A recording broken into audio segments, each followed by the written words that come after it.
But Savitri की अमावस्या के दिन ब्रह्मा जी के मुख से प्रकट हुआ है। सौभाग्यवती नारियां अखंड सौभाग्य के लिए बट सावित्री का व्रत आप लोग करते होंगे, कई लोग अखंड सौभाग्य के लिए करेंगे, क्योंकि इस बट के पेड़ के नीचे भगवान विष्णु शंकर जी से विनती करे थे वर के लिए, इसलिए अखंड सौभाग्य का देने वाला जिसका प्रॉपर्टी का झगड़ा चल रहा हो, अदालत में कोई केस चल रहा हो, किसी भी चीज का केस, अदालत में अगर किसी भी चीज की अगर केस चल रहा है तो बड़ के पत्ते के ऊपर बालू मिट्टी का शिवलिंग बना, बालू रेत का, बड़ के पेड़ के नीचे ही उसकी पूजन करें, उस पे 3 चम्मच दही चढ़ा दें,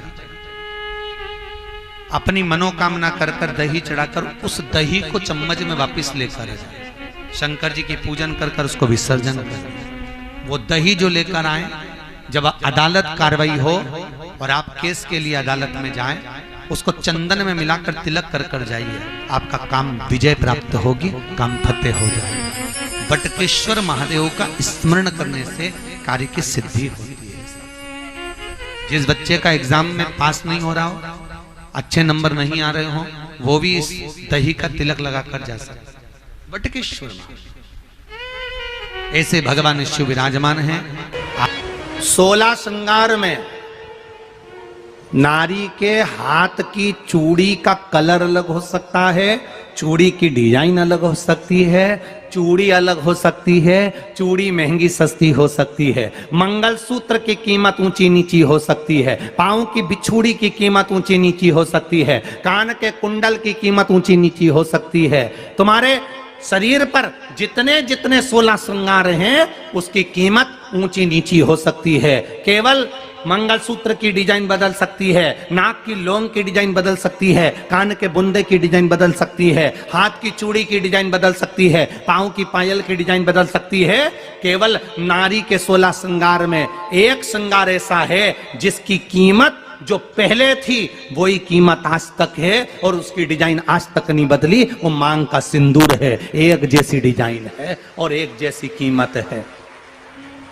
सारे श्रृंगार की कीमत अलग, पर मांग में जो सिंदूर डाला जाता है वो एक कीमत का होता है, एक डिजाइन का होता है और एक जैसा होता है, और वो सबसे भारी होता है। सावित्री यमराज से कह रही है मेरे पति को छोड़ दो। यमराज कह रहा है सावित्री तेरा पति मर चुका है, मांग के सिंदूर को पोंछ दे। सावित्री कहती है पूरा श्रृंगार उतार दूंगी पर मांग का सिंदूर नहीं पूछने दूंगी। तब यमराज ने कहा जब तक तू मेरे मांग का अपनी मांग का सिंदूर नहीं उतारती तब तक तू मेरे पास नहीं आ सकती।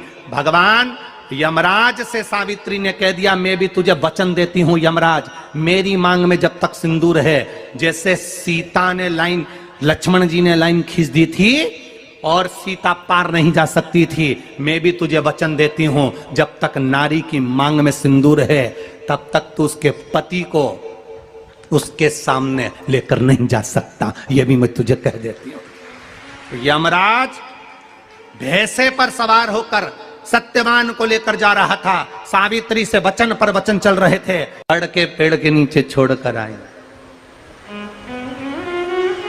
क्या चाहिए तुझको, क्या चाहिए तुझको, क्या दूं मैं तुझको, कुछ मांग ले मुझसे। सावित्री कहती है क्या दोगे आप, मेरे पति के प्राण दे दो बस वापिस, और कुछ नहीं चाहिए। यमराज यमलोक में प्रवेश करने लगा।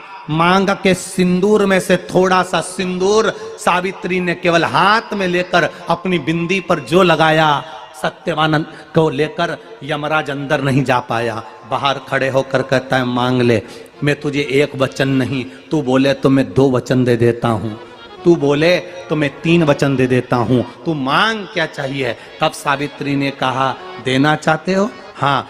अब यमराज को लगा कि लालच में पड़ गई सावित्री, तब कहा पहला वचन दीजिए, मेरे अंधे सास ससुर के नेत्र वापिस आ जाएं। यमराज ने कहा तथास्तु। दूसरा वचन दीजिए, मेरे सास ससुर अपने पोता पोती का मुख देखें। यमराज ने कह दिया तथास्तु।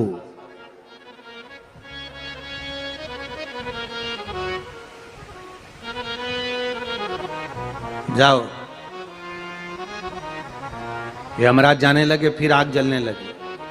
कहने लगे अब मैं अंदर क्यों नहीं जा पा रहा हूं। सावित्री कहती है तुमने वर दिया है, मेरे सास ससुर पोता पोती का मुख देखें, उनके बेटे को तुम ले जाओगे तो पोता पोती कहां से होगा, छोड़ कर जाओ। सावित्री है, पति को वापिस लेकर आ गए।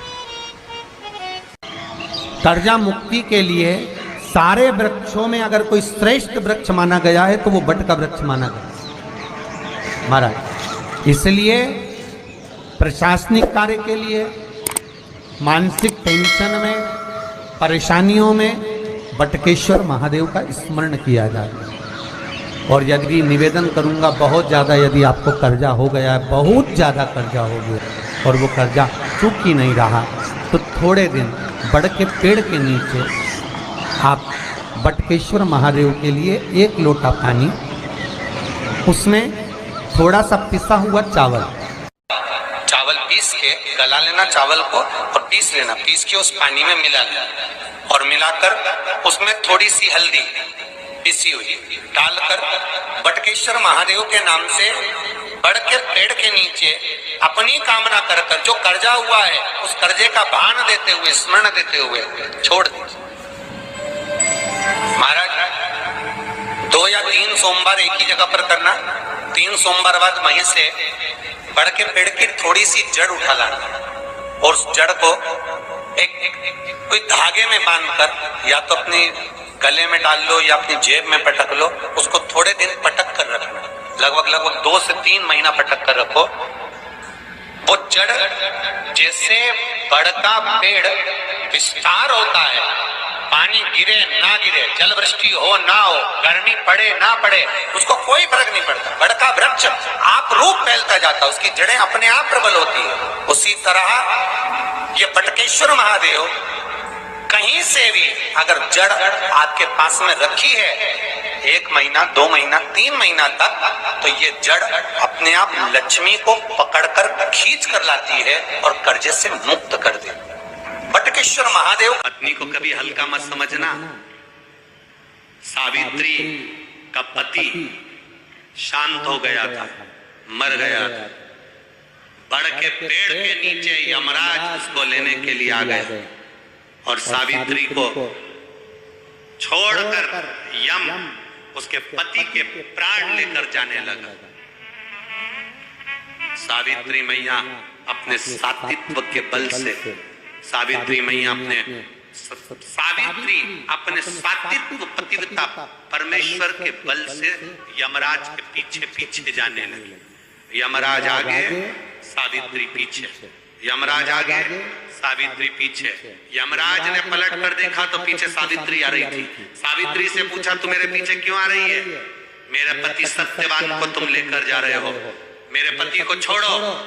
यमराज ने कहा इसका अंतिम क्षण है, मर चुका है, जाओ नीचे उसके शरीर का अंतिम संस्कार करो, नहीं तो कोई जानवर खा जाएगा।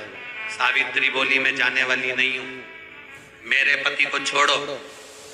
यमराज कहते हैं हम जिसको पकड़ लेते हैं उसको छोड़ते नहीं है।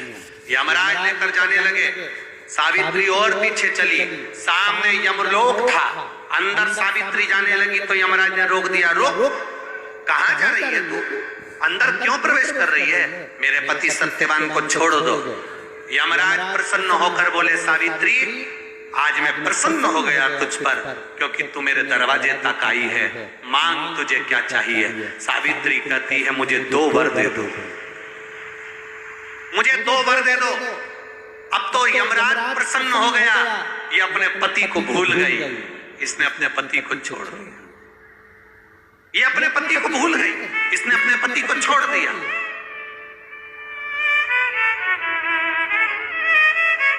और इसने अपने पति को छोड़ दिया।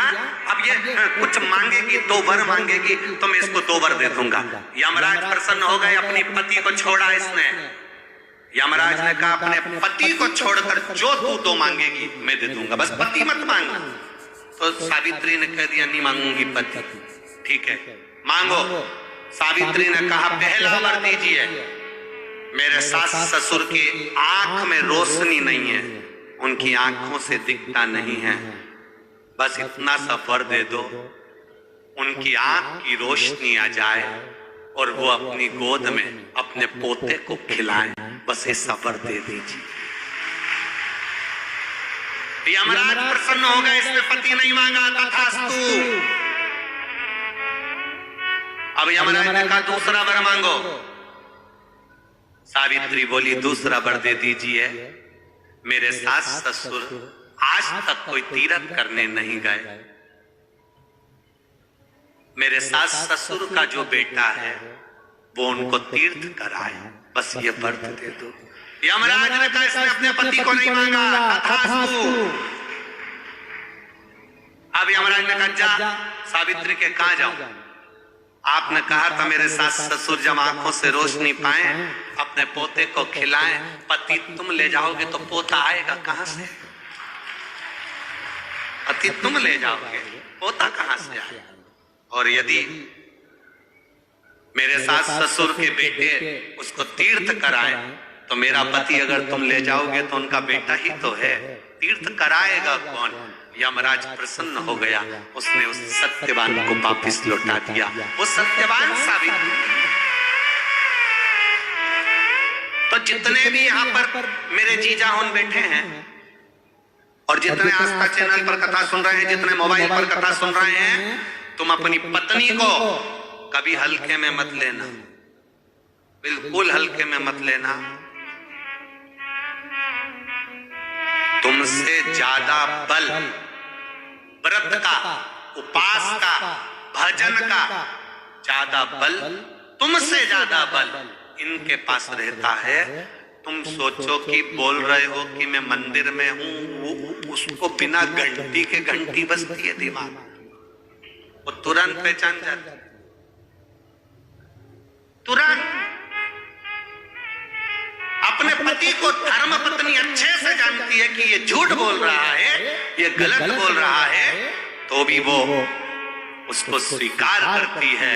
उसी तरह परमात्मा को मालूम है कि ये झूठ बोल रहा है, उसके बाद भी वो स्वीकार कर कर यहाँ तक बुला रहा है। ये वीडियो आप लोगों को कैसी लगी है हमें कमेंट करके ज़रूर बताएं। वीडियो हमारी फुल वॉच करने के लिए आप सभी लोगों का बहुत बहुत धन्यवाद।